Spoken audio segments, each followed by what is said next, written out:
Hello everyone. ఇక్కడ రాత్రికి ఇంకా డిన్నర్లోకి ఓ సైడు బియ్యం కడిగి పెట్టేశాను అన్నం కోసము. ఇంకో సైడు బజ్జీ చేద్దాము అని పచ్చిమిర్చి అయితే కొంచెం లైట్గా ఆయిల్లో ఫ్రై చేస్తున్నాను. ఇలా ఫ్రై చేసి బజ్జీ చేసుకున్నామంటే బాగుంటుందన్నమాట. మిర్చి కూడా తినొచ్చు, టేస్ట్ బాగుంటుంది. అప్పుడు పచ్చివాసన రాకుండా ఉంటుంది, బాగా ఫ్రై అవుతుంది ఆయిల్లో. ఇంకా పప్పు అయితే ఉంది మధ్యాహ్నం చేసినది. ఈరోజు సండే అనమాట. ఈ మినీ బ్లాగ్ వచ్చేసి ఇంకా శ్రావణ మాసం స్టార్ట్ అయింది, ఏం నాన్ వెజ్ ఏం తెచ్చుకోవట్లేదు అనేసి బజ్జీ అన్నా చేద్దాము అని ఇంకా బజ్జీలు అయితే చేస్తున్నాను. దానికోసం ముందుగానే పిండి కలిపి శనగపిండి పక్కన పెట్టేశాను. పిల్లలు ఆడుకుంటున్నారు కింద, ఇంకా వచ్చేలోపు చేద్దాము అని ఇక్కడ ప్రిపేర్ చేస్తూ ఉన్నాను. పప్పు ఉంది, ఇంకా ఏం చేయలేదన్నమాట. ఇంకా బజ్జీ ఒకటి చేస్తే సరిపోతుంది అనేసి. అన్నం అయితే కొంచెం ఉండింది మధ్యాహ్నంది, సరిపోదని ఇంకొంచెం అన్నమే చేస్తున్నాను.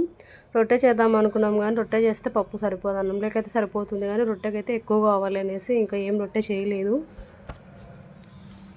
ఇంకో సండే కదా, పిల్లలు అయితే ఒకటే ఆడుతూనే ఉన్నారనమాట. ఈరోజు ఆటలు ఫుల్ ఆటల మీదనే ఉన్నారు.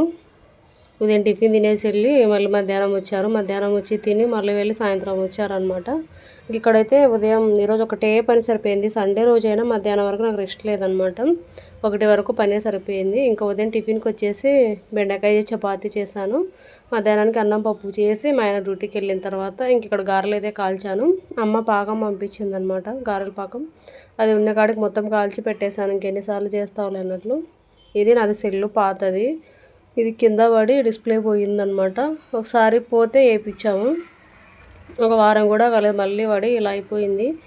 చాలా బాధ వేస్తుంది అనమాట. సెల్లు చూస్తే బాగుంది ఇది సెల్లు వచ్చేసి.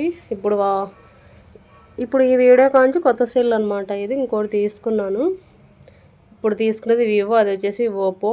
అది క్వాలిటీ బాగుంది, దాంట్లో వీడియో కూడా హెచ్డి క్వాలిటీ వస్తుందన్నమాట. 4Kలో వస్తుండే క్వాలిటీ వచ్చేసి తక్కువ ఉంది ఇప్పుడు తీసుకున్నది. సింపుల్గా తీసుకున్నాను ఈసారి ఇంకా. కానీ నా చేతిలో ఫస్ట్ టైం అనమాట పోవడము. ఏం చేస్తావు, తప్పదు ఇంకా.